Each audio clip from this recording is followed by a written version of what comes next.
তো সকলকে এটাই বলবো যে হাতে মাত্র আর কয়েকটি বলবো না, আর 2 থেকে 2.5 মাস সময় রয়েছে। তার মধ্যে কিন্তু 16 কোটি টাকা যে ইঞ্জেকশনটার দাম, জল জেমস বা ইঞ্জেকশন, সেটা কিন্তু আমাদের ছোট্ট শিশুকে দিতে হবে।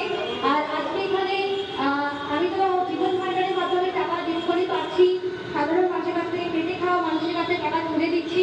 এবং আজকে আমি আমার যে গানের প্রোগ্রাম করেছি সেখান থেকে 5,000 টাকা আমি অস্মিতাকে তুলে দিতে চাইছি। আমার গানের প্রোগ্রামের আমার যে পারিশ্রমিক, সেই পারিশ্রমিক থেকে আমি 5,000 টাকা অস্মিতাকে তুলে দিতে চাইছি দিদিভাইয়ের কাছে। এবং এটাই বলবো যে অস্মিতা হচ্ছে আমার কাছে, আমি অস্মিতাকে ভগবান মনে করি এবং শিশুটিকে আমি এতটা ভালোবাসি। আপনারা সকলে সেটা ইউটিউব, ফেসবুক সব কিছুর মাধ্যমে দেখতে পারেন আপনি।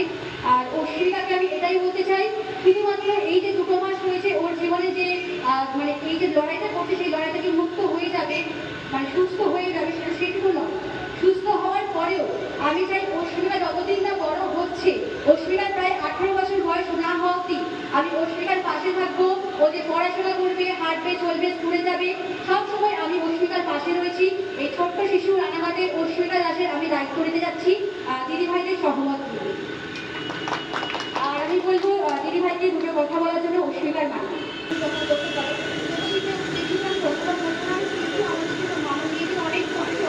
আপনারা সবাই সেটা জানেন।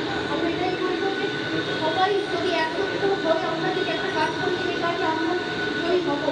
আর এই যে আমরা তৈরি হবো, আপনাদের সাহায্যে আমরা তৈরি হবো। আর আমাদের কিছুটা পথ চলা বাকি, আমরা অনেকটাই আর মাত্র অল্প পথ চলা বাকি, সেটাই অতিক্রম করলে আমরা জয়ী হবো।